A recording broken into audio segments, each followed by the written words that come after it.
limitações de tecnologia. Aqui, convidado. Olá, olá! Boa tarde. Mari, como estamos? Tudo bem e você, Jonathan? Eu, eu não sei, eu tô tendo uma síncopa por causa de estados norte-americanos ao qual nunca estive, mas eu acho que a vida basicamente é essa agora, só dor e sofrimento desde março. Antigamente Nossa, era só dor, mas agora o sofrimento é dor agora tem também. sofrimento também. Você tá conseguindo fazer pesquisa e trabalhar no meio desse caos todo? Então, ahn, por causa de algumas outras coisas que eu já passei, eu adquiri uma habilidade de focar no trabalho quando tá tudo uma porcaria muito grande. Então, basicamente, eu fujo da realidade, me afundando no século XVI, assim, né? Então, Então, sim, falando em afundar no século XVI, eu vou desligar a música obrigada. aqui do Giovanni da Palestrina. A gente não precisa mais ficar. Eu falei, o que poderia nos ambientar melhor no século XVI? Músicas badaladas do século XVI. Boa, boa. Mas enfim, você se desliga da realidade e consegue esquecer tudo. É, um pouquinho, porque eu acho que. Eu não sei, eu criei alguns mecanismos de defesa em que o trabalho era meu refúgio já. Então, assim, no começo da pandemia foi muito difícil, eu não conseguia me concentrar em nada, mas agora eu consigo, de vez em quando eu consigo voltar pro trabalho e falar, ok, aqui eu tô escondidinha do mundo lá fora, tá tudo bem. Olha, uma certa inveja, porque eu confesso que a pandemia me fez, sim, declinar bastante o meu desempenho Não, o acadêmico. desempenho tá abaixo do que ele era, com certeza. É isso aí, Mas Mari, fracassando junto sempre. sempre. Mas assim, Mari, diga. ah não, pode terminar o que você falar, isso é muito Não, delicado de cortar. não, assim, o rendimento tá abaixo do normal, mas assim, em alguns momentos eu consigo me esconder no trabalho, assim, tá.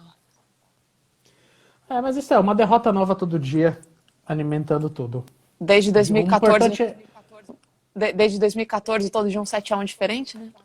exatamente, o importante é a gente todo fracassar em grupo e chorar, beber e chorar junto. Mas Mari, vamos falar do glorioso século XVI. Vamos. Então, para quem não conhece a Mari, a Marina, Marina, que aliás eu a chamo de miga, vou tentar manter um certo profissionalismo, mas a, a Marina, ela é graduada em letras, acabou de defender o mestrado, em que a dissertação dela, que se chama Representação do Diabo no Teatro de José de Anchieta, foi orientado pelo professor João Roberto Gomes de Faria, e que eu sou um grande entusiasta, não um grande entusiasta do século XVI, não pertenço a esse seleto grupo, mas um entusiasta, acho que da pesquisa e da perspectiva dela, assim, de entender essas ideias de representação, uh, talvez até numa perspectiva um pouco interdisciplinar, sendo que você faz um diálogo bem interessante com a história, então por isso pensei no seu nome para a gente conversar. Então, primeiro, antes da gente chegar lá, é importante só situar que nós estamos falando do José de Anchieta. Para quem não sabe, acho que a iconografia mais marcante do José de Anchieta é aquele quadro que as pessoas fazem piada de um padre benzendo uma onça. O padre é o José de Anchieta. É um quadro chamado Evangelho nas Selvas, que foi feito pelo Benedito Calixto, uns 300 anos Isso. depois, na verdade, Isso. do José de Anchieta estar lá. Tô mais chapado que a Mas, Anchieta tentando me converter a onça. exatamente, eu amo esse meme, mais chapado que o Anchieta tentando benzer a onça. É um meme muito bom. Mas não, é maravilhoso. José de Anchieta ele tem um trabalho missionário assim muito forte no século XVI. Ele ajuda a fundar cidades do Brasil, Rio de Janeiro e Espírito Santo também. São Ah, Paulo também, né? enfim, São Paulo. São Paulo, Rio de Janeiro e Espírito Santo. E, enfim, ele é um trabalho que vai por várias frentes, assim, que vai desde a obra literária dele até o trabalho missionário, né, do José de Anchieta. Então, acho que a primeira coisa de tudo, Mari, como a gente está tentando trazer um pouco esses caminhos da pesquisa, eu acho que o começo é o começo. Tá. Quando e por que você pensou assim, pô, vou olhar para o José de Anchieta, vou me debruçar, sendo que num curso de letras, acho que é interessante, você tem vários vieses técnicos que você trabalha, tanto na linguística, que a Uhum. linguística pode ser historicizada também, divide aí Pode. o nosso amigo em comum, O Limário. Professor o Limário. professor Lin Mário. Como você tem os estudos de literatura, enfim. Como é que foi, quando é que se te despertou assim para olhar pro José de Anchieta e um belo dia pensar, poxa, eu quero passar 3 anos aí, assim, num relacionamento sério com ele. Bom, eu vou ter que voltar um pouco antes do Anchieta, na verdade. Ah, assim, eu fiz letras na USP. É essa a minha relação, na verdade, com o professor Limário, que de vez em quando aparece aqui nas publicações do Nota de Rodapé. 13, eu fiz uma disciplina sobre Machado de Assis, era uma disciplina obrigatória de literatura brasileira, com um professor muito bom. Assim, ele é um nome muito importante nos estudos machadianos, que é o Hélio Guimarães. E aí, cerca de um ano depois, uma amiga minha que tinha feito essa matéria comigo me contou, falou, o Hélio vai dar essa disciplina aqui sobre literatura colonial. É uma optativa. Ninguém é obrigado a estudar literatura colonial lá na Letras. E eu, assim, na época, eu vou ser muito sincera, eu não era muito entusiasta da literatura colonial, não, mas porque eu gostava muito desse professor, eu olhei e falei, não, eu vou. E nesse mesmo semestre, eu estava cursando o terceiro semestre da disciplina de Tupi, com o professor Eduardo Navarro. E no mesmo o primeiro e segundo semestre de Tupi, na época, eram a língua clássica, a língua falada pelos ameríndios aqui na costa brasileira, cujo primeiro grande dicionário foi deixado pelo José de Anchieta. A gramática, ele escreveu a arte e gramática da língua brasílica, né? E o terceiro semestre falava um pouco da realidade colonial ali dos primeiros séculos. E os dois acabaram falando de Anchieta. E o Hélio, na verdade, ele deu um dos textos que ele trabalhou foi na festa de São Lourenço, que é uma das peças que eu acabei trabalhando no meu mestrado. No final daquele ano, o Navarro estava organizando um colóquio pequenininho, assim, só entre os alunos e os orientandos dele, para comemorar os 80 anos da cadeira de Tupi na USP. E nessa época, e aí ele me instigou a apresentar alguma coisa. E aí naquela época eu já voltei o olhar para o Anchieta pensando em comparar o diabo na festa de São Lourenço com o diabo no Alto da Barca do Inferno do Gil Vicente. E por que o diabo? Você tem alguma coisa para nos contar, Marina? Muita coisa. Bom, acho que a primeira coisa é que eu sou cristã, né? Minha vida inteira na igreja. O primeiro livro que eu li na Bíblia foi o Apocalipse. Começa daí. Mas o obscuro, a história de terror sempre me atraiu muito. Eu entrei na Letras Justo. querendo estudar Edgar Allan Poe, assim, foi. Então eu sempre Acho que caminhei você e 30% dos seus colegas, viu? capaz de. Ironicamente, eu não estudei. É, a gente nunca estuda aquilo que a gente entra para estudar. Nunca. Mas isso ficou em mim, esse gosto pelo terror, por aquilo que é obscuro e tal. E, sejamos sinceros, tanto no Alto da Barca do Inferno, quanto em qualquer outra peça desse período, o diabo é muito mais divertido do que qualquer outro personagem. Sempre. É o Esses... meu personagem favorito do Alto da Compadecida. Não, também. Assim, aquela peça é um exemplo glorioso do... Ih, o Jonathan caiu. Mas tudo bem. É verdade. Não, eu tô aqui ainda. Tá bom. É uma representação gloriosa do diabo. E foi por isso, eu me atraí por essa figura, eu me interessei por essa figura por causa dessa relação com o terror, né? Porque o anjo não assusta ninguém. O anjo nem piada faz. Então, estudamos o diabo. Mas foi basicamente por causa disso. E aí, a partir disso, eu prestei pro mestrado pela primeira vez em 2016.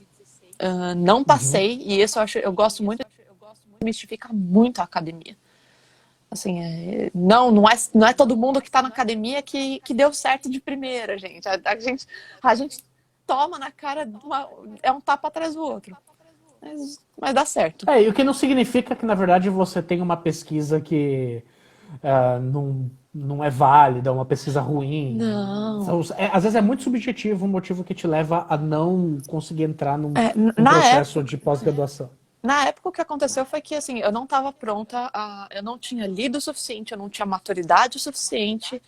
Foram dois professores, na verdade, que me conheciam, que fizeram parte da banca de arguição. Um deles, o Hélio, inclusive. Então, e enfim, aí um ano depois, no finalzinho de 2017, eu tinha reescrito meu projeto. Mudei algumas coisas do que eu estava pensando, mas é sempre o diabo em Anchieta. E aí eu pressei e passei. Tá. E, bom, foi daí que surgiu. Aliás, você citou o professor Eduardo Navarro, que tem um livro que eu recomendo muito, que se chama Os Órfãos de Portugal. Quem tiver interesse pode ir atrás. Inclusive o dicionário antigo de Tupi, que ele editou em 2000 também, que é um Eu trabalho tenho bem aqui, icônico, né? rapidinho. Você tem? Mostra a capa, faz a propaganda.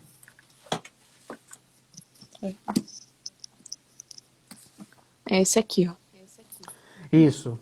Dicionário moderno. É o dicionário de Tupi antigo. Essa é a edição de 2000, Essa edição, na verdade, é de 2013. Que de é quando 2013. eu fui aluna dele em 2014. Eu tenho o método moderno de Tupi antigo também, que é o livro que ele usa. Excelente método.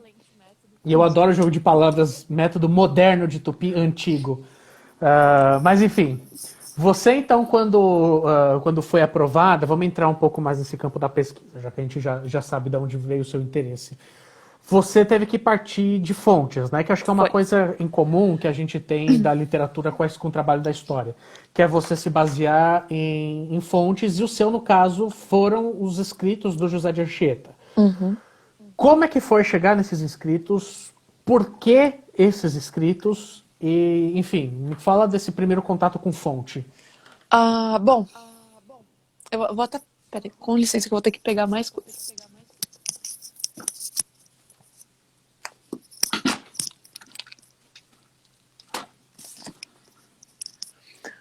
Bom, quando eu fui aluna do Hélio, sobre literatura colonial, Sim. ele usou essa edição aqui, que é a edição do José de Anchieta Teatro, da Martins Fontes, de uma coleção que se chama, salvo engano, Dramaturgos do Brasil. Tem vários autores, inclusive essa coleção foi organizada, foi tocada pelo meu orientador, pelo professor João Roberto.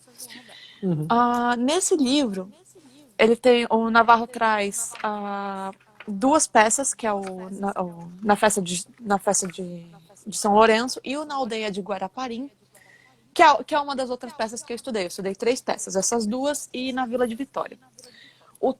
O Navarro faz aqui uma tradução muito, muito boa. E é uma tradução, principalmente para quem estuda, para quem quer uma proximidade muito maior com o Tupi. Porque ele não faz. A tradução é em verso aqui, como dá para ver. Tudo anotado do tempo que eu estava fazendo mestrado.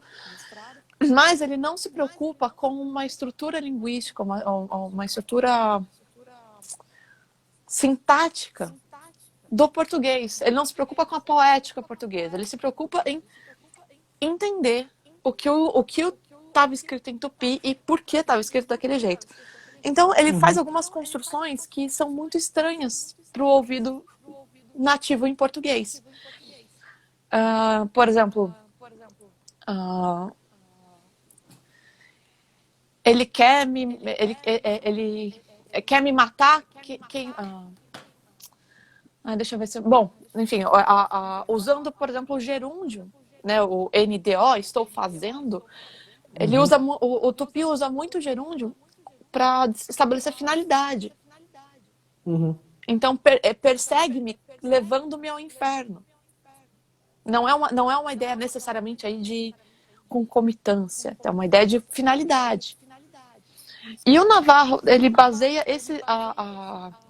em letras, a gente fala do texto estabelecido, né?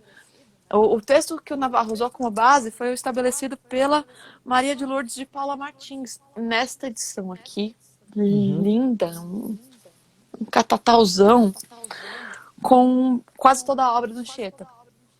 E aqui tem facsímile, né, que é o facsímile é essa foto aqui que a gente chama, com é a foto da página original, do manuscrito. Então ela tem o facsímile, ela faz a transcrição certinha do que está acontecendo ali e depois ela ela diz o que de fato está escrito, sem todas as abreviações e tal.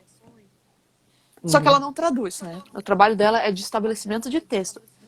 Então, na verdade, você não vai necessariamente numa fonte primária. Você usa uma fonte reeditada, ou se eu posso assim dizer, sim, porque até comentada. Porque esses manuscritos estão todos em Roma. Então, isso é uma coisa interessante dizer, porque assim, hoje eu conversei com uma medievalista mais cedo, né? E é uma das coisas que sempre isso vem em mente, né? A ideia de que você, na verdade, não precisa necessariamente ter o contato físico com a fonte primária. Você sempre tem a possibilidade de boas traduções e boas edições dessas fontes em português. Então, isso não foi um impedimento assim para você olhar para o século XVI, né? Não foi mesmo. Assim, eu recomendo. Assim, essa edição da Maria de Lourdes de Paula Martins, ela foi feita, na verdade, para o 4º centenário da cidade de São Paulo. Eu tenho um outro livro que é uma tradução.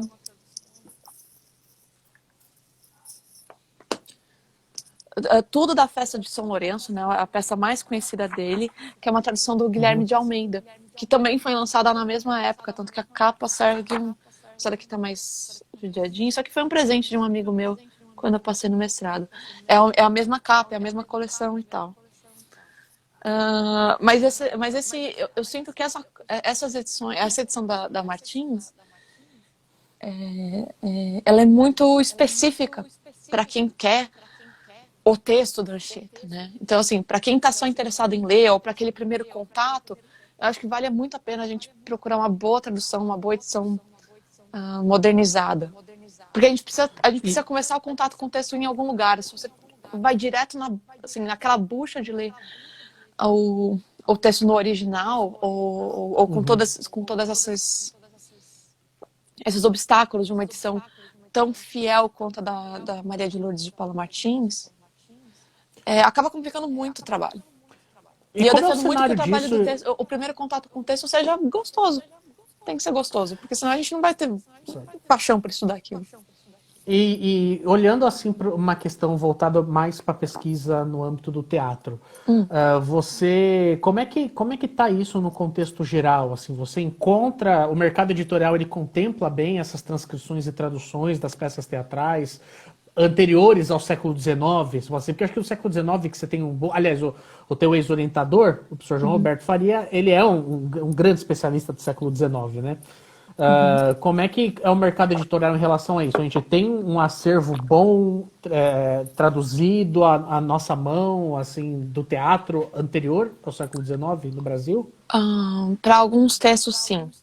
Então, para alguns autores, não, por exemplo, se você vai pegar Shakespeare, tem várias traduções primorosíssimas, muito bem feitas. Gil Vicente também, assim. E eu falo muito de Gil Vicente porque ele é uma fonte para... Isso, na verdade, é o assunto do meu doutorado. Se eu passar. Bate na madeira aí. Mas ele é um assunto... Mas o Gil Vicente, ele é muito bem editado. Alguns outros autores autores portugueses, eles tendem a ser bastante editados. Eles não são... ali, depois do Gil Vicente... eles não são tão numerosos, assim, aqueles grandes autores. Eles começam meio que rarear. Mas autores portugueses tendem a ser bem editados, principalmente em Portugal, mas aí a gente tem acesso bem mais facilitado.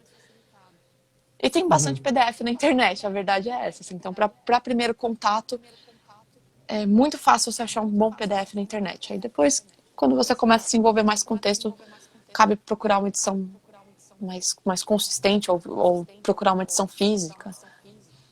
E aí dá para achar. E a partir desse primeiro contato com a fonte, como é que se deu o processo de pesquisa? Ah, normalmente, quando eu vou trabalhar com... Isso acabou sendo um método que eu desenvolvi durante o mestrado para trabalhar com qualquer texto. Uhum.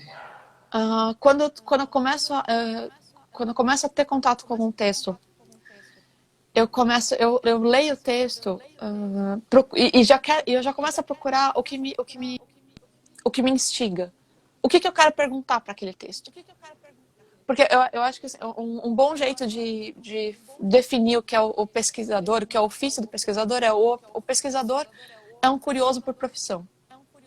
É um pouco diferente do jornalista, acho que o Uhum. jornalista também pode ser definido dessa forma, mas o pesquisador é um curioso por profissão. E não adianta, eu acho, a gente querer estudar um texto ou pesquisar um texto, ou qualquer tema, aliás, sem que a gente tenha perguntas a respeito daquilo. Então, a primeira coisa é assim, o que está me instigando aqui? E aí eu leio, e aí é nesse momento que nessa edição aqui da Anchieta eu judiei bastante dela, porque eu anotei, eu risquei ela inteirinha, assim. Vou pegar aqui uma página. Eu risquei ela inteirinha. E aí, assim, e é lógico que isso, assim, esses rabiscos, eles são de várias leituras que eu fui fazendo ao longo da pesquisa, mas aí eu começo a partir dessa leitura, dessas primeiras perguntas, eu começo a procurar informações sobre. Então, a primeira coisa Uhum. que eu preciso fazer é entender o contexto em que aquela peça foi encenada ou foi escrita.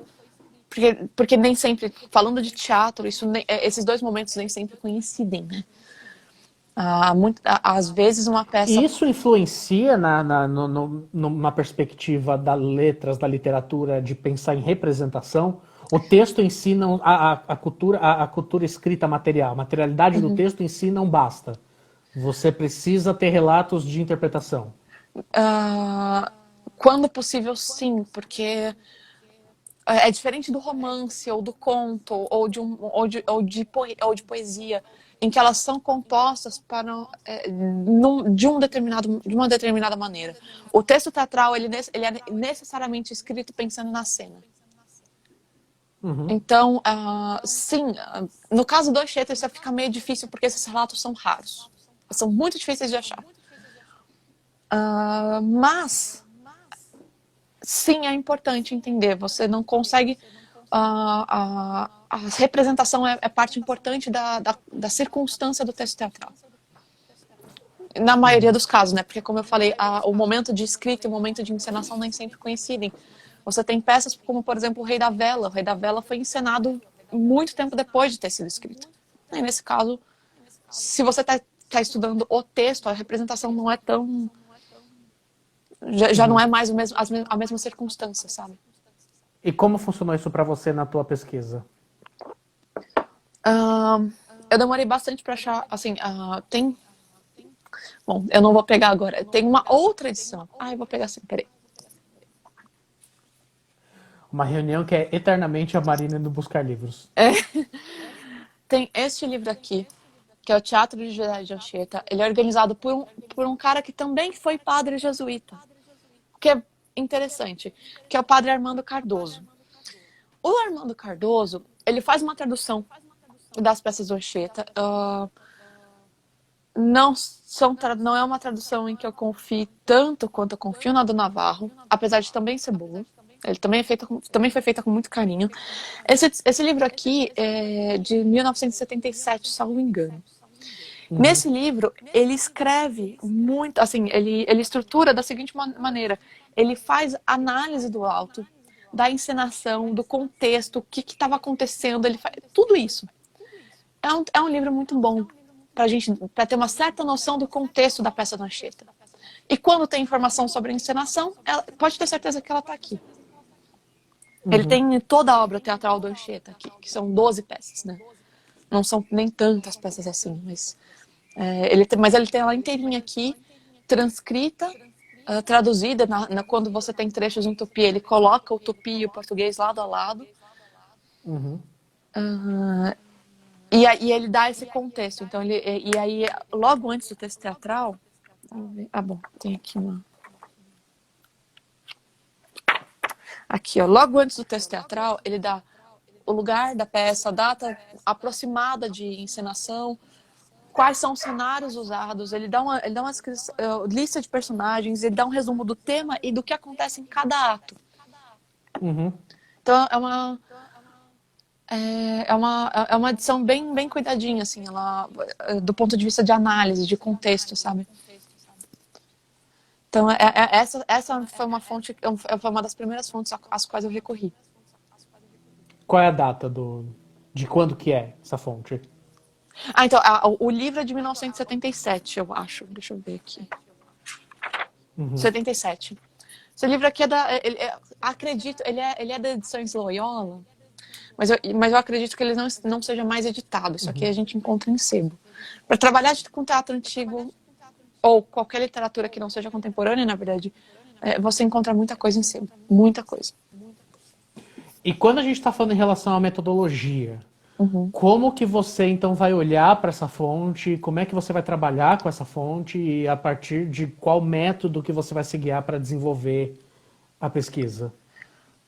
Então, aí falando em termos muito práticos, eu falei, eu vou atrás do contexto da peça, mas aí não só do contexto da peça especificamente, porque a gente está falando de um contexto todo um contexto sócio-histórico que influencia na fatura da obra, né? Influencia naquele...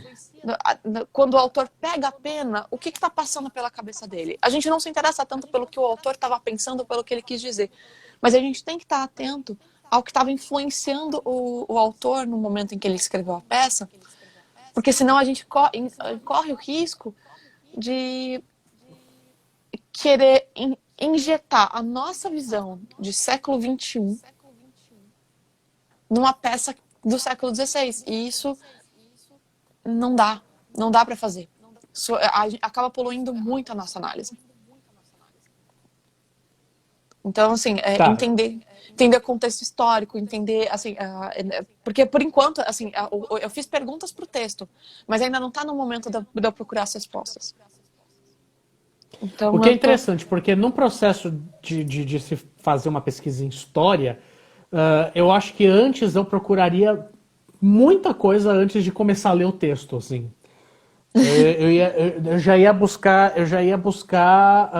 todo um contexto, localizar historicamente o texto antes de saber do que em si o texto está falando, de entender os pormenores.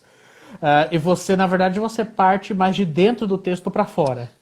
Parto, porque o meu objeto não é a história, o meu objeto é o texto, né? Então, Sim.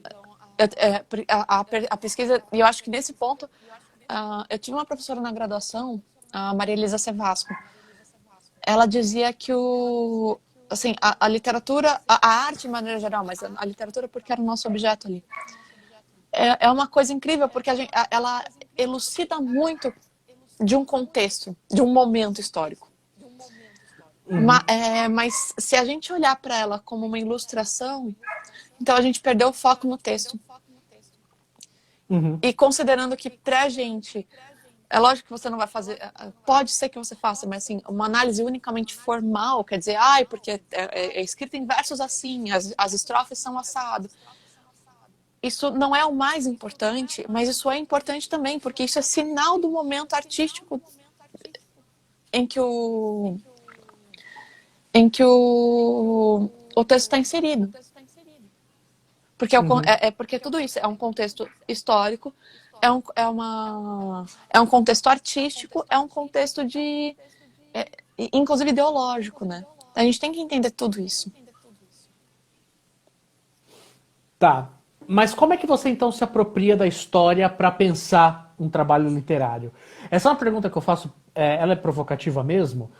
Não porque é para dizer, olha como a gente é importante, olha como vocês precisam de nós. Mas são.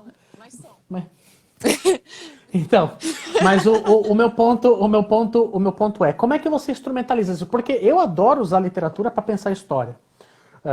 Esses dias mesmo eu li uma obra do Pepe Tela, de Angola, e sei lá, para mim, a partir dali, você tem um puta texto para se pensar a história, sabe? Enquanto eu acho que, de fato, um literário cagou para isso. Ele vai pegar e vai buscar outras questões. Mas, de certa forma, o trabalho, acho que, do literário, ele vem de uma instrumentalização também do conhecimento histórico. Uhum. Como é, então, assim, quando você vai olhar para uma peça do José de Anchieta, você já ali pensou na materialidade do texto, está fazendo a análise, todo tipo de análise que demanda uma peça teatral. Como é que o conhecimento histórico te auxilia nisso a chegar no que você precisa dentro da sua metodologia? É para te Ah, complicar mesmo, espero que você se ferre nessa pergunta. então, sim, há uma certa instrumentalização do conhecimento histórico e eu acho que ela passa necessariamente por a gente se limitar a estudar, porque assim, eu tô no século XVI, no caso do Uhum. Anchieta. Ok, o século XVI, ele é recheado de coisa. Em qualquer lugar do mundo que você olhe, tá acontecendo alguma coisa importante no século XVI e que vai definir a história do mundo. Então, eu tenho que primeiro decidir o que eu preciso entender desse momento Uhum. que tem a ver com o meu texto.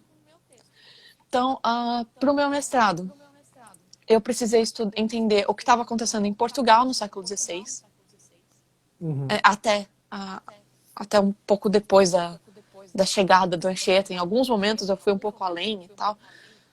Mas eu precisei entender o que estava acontecendo em Portugal, então para isso eu precisei voltar um pouco antes, entender um pouquinho da história da coroa portuguesa e da corte portuguesa e a relação da coroa com a Igreja Católica. Isso foi uma Ai, coisa. tadinho. Eu precisei entender um pouco da história da própria Companhia de Jesus. E aí, nisso, eu acabei abrindo um pouco mais o meu olhar, porque eu percebi que eu só estudar a presença da Companhia de Jesus no Brasil ia ser limitante. Então eu acabei estudando, por exemplo, alguma coisa do que estava acontecendo no Japão no final do século XVI e como é que foi essa dinâmica dos jesuítas no Japão, na China e na Índia. Né? Então eu precisei entender um pouquinho mais isso, porque isso me ajudou inclusive a entender de que porque o teatro não é exclusividade do Anchieta dentro da Companhia de Jesus, o teatro não é exclusividade da Companhia de Jesus no Brasil. O teatro Uhum. ele é parte do sistema educacional jesuítico e usado largamente desde os colégios. O teatro é muito importante na formação do jesuíta. Então é lógico que quando o Mas isso jesuíta era um olhar que você já tinha antes, por exemplo, de começar a pesquisa, pensando em projeto, de não entender o teatro nessa chave? Não, isso foi uma coisa que, assim, eu sou meio maníaca, vou ser sincera. Então, quando eu passei no mestrado, eu dei umas semaninhas de descanso e tal, mas a partir de janeiro de 2018, eu passava uma quantidade de tempo ridícula na biblioteca da USP, da FEFELESH, né, na Uhum. Floresta Fernandes, lendo o que eu achasse. Eu não tinha muita objetividade, isso foi uma coisa que foi aparecendo depois. Uh, Meu orientador me ajudou muito. Então, por exemplo, e esse livro, esquece, eu não vou achar agora. Mas Uhum. é um livro do Manuel Martins, se não me engano. Mas é um livro que fala sobre a presença do teatro nas naus portuguesas e nas colônias onde os jesuítas estavam. Então, fala um pouco da dificuldade do jesuíta de representar o seu teatro para o povo japonês, por exemplo. Que doido isso. Eu já li isso acerca das missões jesuíticas na China. Sim, Quando isso existe também. o São Francisco Xavier e o Loyola vão para É, lá no meio do século XVI e que, tipo, não conseguiam usar o teatro, porque basicamente ninguém entendia o que. não, Nada, né? e se pensar que a linguagem teatral asiática, ou as linguagens teatrais asiáticas nesse momento, elas são muito diferentes do que estava acontecendo na Europa. O Sim. teatro japonês no século XVI, e acredito que o teatro chinês também, tinha uma sofisticação que ia muito além, por exemplo, do que não permitia que o povo, que os japoneses se interessassem tanto pela farsa, por exemplo.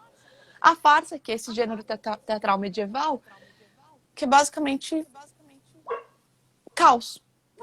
Assim, pensa nos Trapalhões. Os Trapalhões vieram da farsa. Que é a questão, é aquela questão, é uma representação que está ligada ao carnaval, que começa com a soltura dos diabos pela cidade. Então você tem normalmente artistas circenses que se fantasiam de diabo e ele sai tocando terror. Então bate em gente, toca fogo em alguma coisa, eles causam o terror. E aí isso culmina numa representação teatral farsesca, que a farsa é uma peça normalmente pequena, cheia dessas cenas mais do que ligeiramente violentas, assim. Então, assim, é um gênero muito popular, mas é um gênero que é muito usado pelos jesuítas. A farsa, o alto religioso encenado pelos jesuítas, ele acaba tendo muita influência da farsa. Porque é popular, porque atrai, porque as pessoas dão risada e se divertem e tal. Então elas querem ir ver o teatro. No Japão, isso não é mais tão... Eles estão em outra. A vibe deles é outra. Então, eles têm uma certa até porque dificuldade. na China, por exemplo, no século XVI, você está tendo a dinastia Ming, né? O auge, aliás, da dinastia Ming, em que, de fato, a farsa não é um elemento de culto, né? E no Japão... bom, e no Japão também tem a dificuldade específica, que é... no final do século do que eles chamam de século cristão, né? O Charles Boxer escreve bastante sobre isso, sobre a presença portuguesa no Japão. Você tem o primeiro grande shogunato, né? O Sengoku Jidai, que é o período feudal japonês, chega ao fim. É um período feudal mesmo, são vários pequenos shogunatos, são vários pequenos feudos em que eles brigam o tempo todo. No final desse período, sobe o primeiro grande shogun, o primeiro imperador japonês ao poder, e ele odeia português, ele odeia cristão. Então, o que era uma tentativa difícil de se instalar ali, se torna praticamente impossível, ele bota todo mundo para correr, né? Não sem antes crucificar vários jesuítas numa colina. Para você que está assistindo entender que um papo de ciências humanas pode começar com o José de Anchieta e terminar no segundo shogunato. Sempre. Sempre. E nem maconha estamos usando. Mas vamos voltar para o processo de pesquisa, porque tem um tópico nisso que me interessa bastante, já que a gente já falou um pouco de fonte, metodologia, que é pensar um pouco a relação de orientação. O seu caso é interessante porque você tem um orientador que é um dos grandes nomes de se pensar as artes teatrais aí no século XIX. Eu não conheço muito a obra do João Roberto, eu dei uma boa olhada no História do Teatro Brasileiro, que é um livro que ele tem, enfim, que é canônico, né? Eu li o volume 1. Mas, enfim, tem diversas outras obras, eu já ouvi muito falar de ideias teatrais e tal, Sim. Mas ele é uma pessoa voltada para o século XIX. Ele é. Ele é aquele cara que vai olhar ali pro Aloysio de Azevedo, José de Alencar, Machado de Assis, essa galera toda. Como é que ou foi assim, digamos assim, a adaptação, ou se foi conflitante? Claro, não é porque ele é um especialista do século XIX que ele não entende do século XVI, né? Mas como é que é essa adaptação na relação de orientação quando você está lidando com um aspecto da pesquisa que se distancia um pouco do orientador? Tá. Bom, aqui eu Pode falar mal dele agora, viu? Não, mas nesse ponto, esse é um ponto em que assim, o João Roberto foi muito carinhoso comigo, com a minha pesquisa. Ele leu, obviamente, durante a formação dele o Anchieta e tal. Ele chegou a escrever, salvo engano, não é no Ideias Teatrais, em algum outro livro dele, sobre o Gil Vicente. Então ele tem um pouquinho essa noção sobre teatro medieval, sobre teatro quinhentista, ele tem. Mas estava fora do escopo dele. Então, na verdade, ele foi muito anjinho comigo, porque ele foi atrás disso. Ele leu coisas, ele perguntou para colegas e tal. Então, todas as nossas reuniões, elas começavam comigo ou mandando para ele, ou levando impresso para ele. Normalmente eu levava impresso a lista das minhas referências bibliográficas atualizadas. E, na verdade, isso foi lindo, porque chegou na hora, quando eu fui montar a dissertação, e já estava pronta essa parte. Foi por causa dele, porque eu não... E aí eu chegava com essa lista para ele, e como eu passava uma quantidade de horas ridícula na biblioteca, sempre era uma lista bem grande. Mas ele chegava, olha, ok, então você está lendo isso, isso, isso, agora eu quero que você leia isso, isso e aquilo. De livros, esse livro do Martins, que ele, sobre o teatro nas nossas portuguesas e tal, foi ele que me deu. Uhum. Então ele foi atrás disso, nem todos os livros que ele me mandou ler, ele leu, mas ele foi atrás de bibliografia que pudesse me ajudar. Tá. Mas nesse caso, em muitos aspectos, assim, digamos, claro, tem ajuda nas questões metodológicas, mas em muito aspecto, digamos assim, em alguns aspectos da sua pesquisa, foi você meio que se movendo sozinho. Foi. Então me responde uma coisa, vamos devagar um pouco sobre isso. Vamos. O quanto isso digamos assim, te traz o ônus e o bônus como pesquisadora? Oi, cortou um pouquinho. Você Oi, repete, por favor. tá. O quanto esse caminhar sozinho, em certos aspectos, traz de ônus e bônus na Marina como pesquisadora e no beletrista como pesquisador? Tá. Uh, Nossa, hoje eu estou fazendo ótimas perguntas. O ônus, muito do ônus é que a gente acaba lendo muita coisa que a gente só vai descobrir que ou não é tão boa ou que não vai servir tanto depois. A gente acaba Isso aconteceu lendo... com você? Aconteceu. Inclusive, eu ler livros que não foram bons para minha pesquisa. Ou porque o texto, enfim, trazia umas informações meio duvidosas, ou porque... Mas, enfim, eu fui muito na tentativa e erro. E teve muita coisa que eu cheguei pro João Roberto, eu li isso. Ele, é sério? O bônus, e isso eu acho que é, assim, eu sinto que tem um bônus aí, como pesquisadora e como pessoa também. Como pesquisadora, isso me levou a uma autonomia muito maior de ir, ler, ir atrás, e assim, eu ainda sinto o peso dos 15 livros que eu pegava por vez na biblioteca. Mas eu ia atrás, então eu pegava dissertação de mestrado ou tese de doutorado que eu achava na biblioteca. Beleza, o texto me interessa. Depois de anotar o que o texto que tinha para me dizer, eu ia atrás eu ia na lista de referências bibliográficas da pessoa. E via, opa, isso aqui pode ser interessante, isso aqui, e esse aqui, talvez. Então eu acabei lendo muita coisa que... E nisso eu acabei lendo muita coisa que sobrou na minha pesquisa e que não era necessário, não estava diretamente relacionada com o meu tema, mas que me ajudou a construir algumas ideias que essas sim acabaram influenciando no caminho que eu tomei. E eu acho que isso dá... Porque, assim, eu não acredito... não é que eu não acredito, mas eu tenho muita dificuldade de olhar para o ultra especialista com bons olhos. Eu acredito muito... Eu falo ultra especialista, aquela pessoa que ficou só escrevendo, estudando o recorte do recorte do recorte do mesmo tema. Sim. Eu não acredito em uma área de conhecimento isolada. Acho que tem muito isso, assim. Tudo que eu leio, tudo que eu absorvo, tudo isso contribui para mim, como ser humano e como pesquisadora também. E nisso, eu tenho eu acho que eu fui caminhando por áreas, e de novo, aquela um monte de coisa sobrou na pesquisa. Eu li muita coisa que nem o João sabe que eu li, porque acabou que eu não levei o nome para ele, porque não interessava. Mas eu li muita coisa de história, de antropologia, de teologia, filosofia, li um pouco, vou ter que entrar mais nisso no doutorado.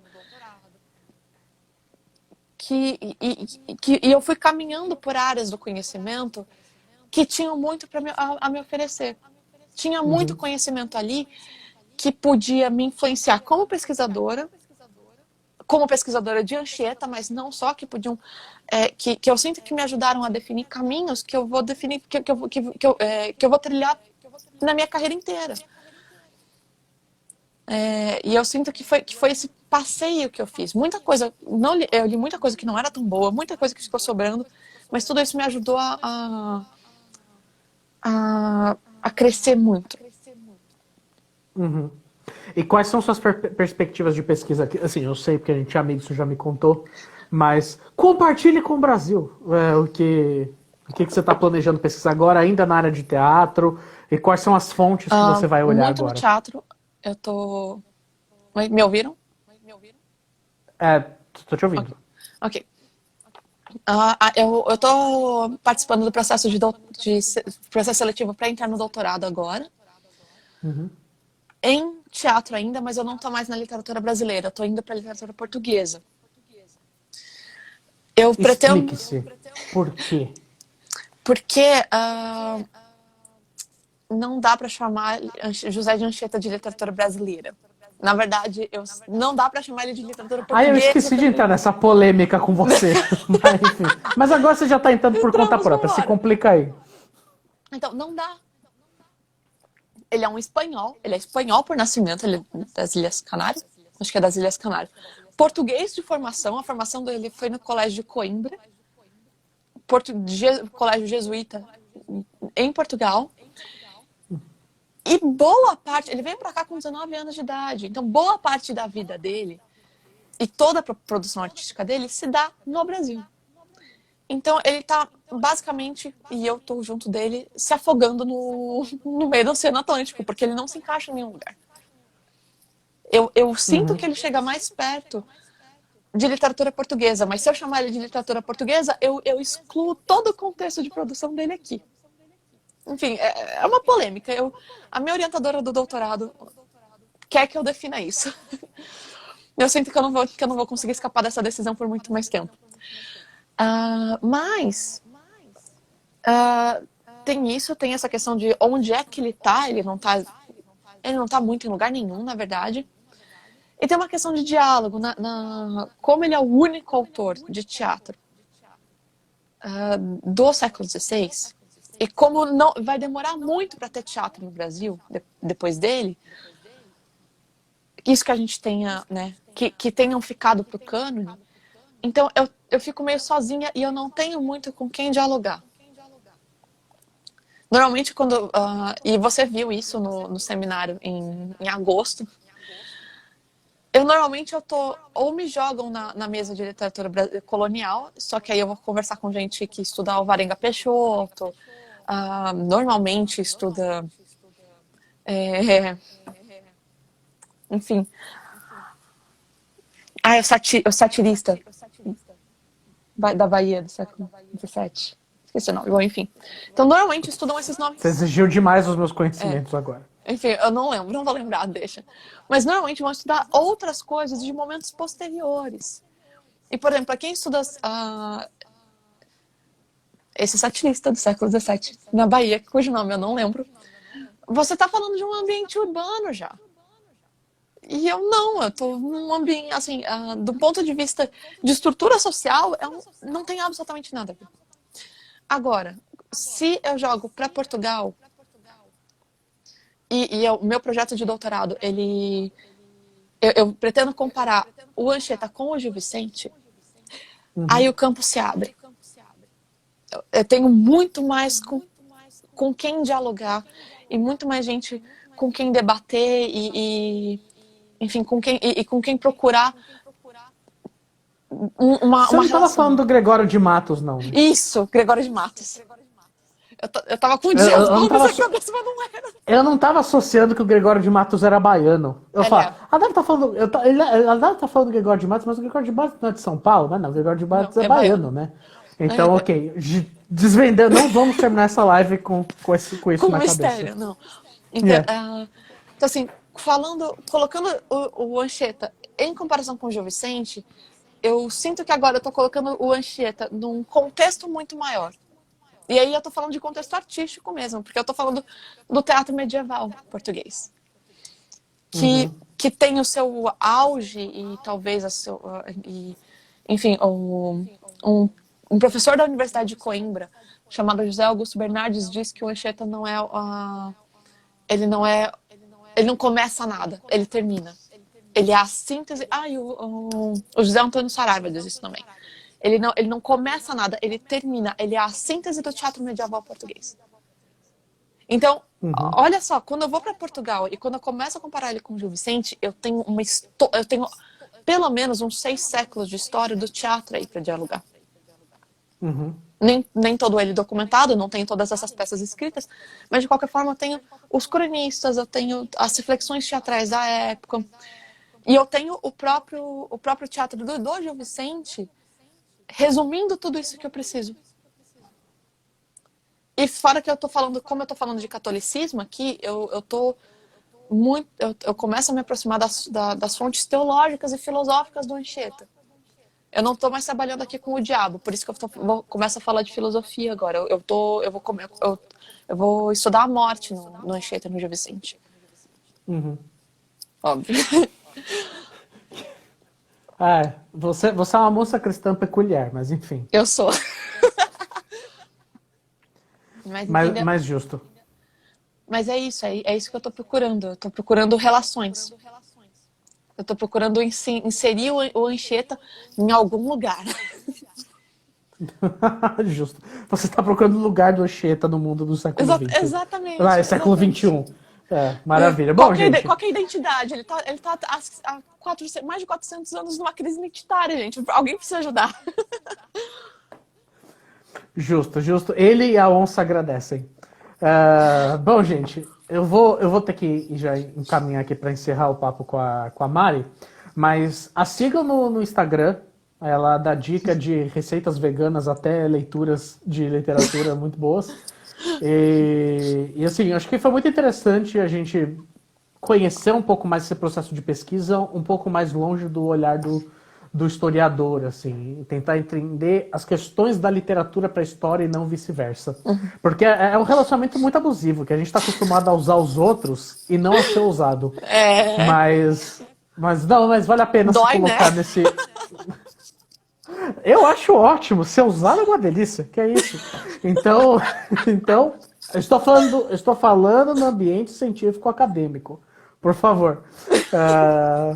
Mas eu acho que é isso, gente. Então eu agradeço vocês que assistiram aqui, tanto na live, quem vai assistir depois, daqui a pouco já está no Instagram aqui para o pessoal assistir.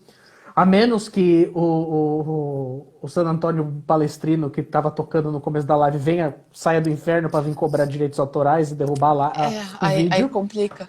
Exatamente. Mas, se isso não acontecer, vai estar aqui no Instagram. E amanhã de manhã já está no YouTube, pessoal. Então é isso, Mari. Fala alguma coisa aí para você se despedir das pessoas. Isso é só para te deixar sem graça mesmo. Obrigada. Obrigada, Jonathan. Obrigada, Nota de Rodapé, pela oportunidade. Eu gosto bastante do trabalho de vocês. Acho que eu já te falei isso. E, bom, sim, mas você pode falar sempre. Eu adoro. Então, assim, foi muito gostoso. Eu tô me sentindo honrada. E obrigada para quem assistiu, para quem vai assistir. Para quem se interessa por Anchieta. Se tiver alguma reclamação, é só ir atrás dela nas redes sociais e reclamar. Pode mandar inbox no Instagram, a gente tá aceitando também. Tá certo. Então, Mari, beijão pra você e se cuida aí. Você Beijão. também.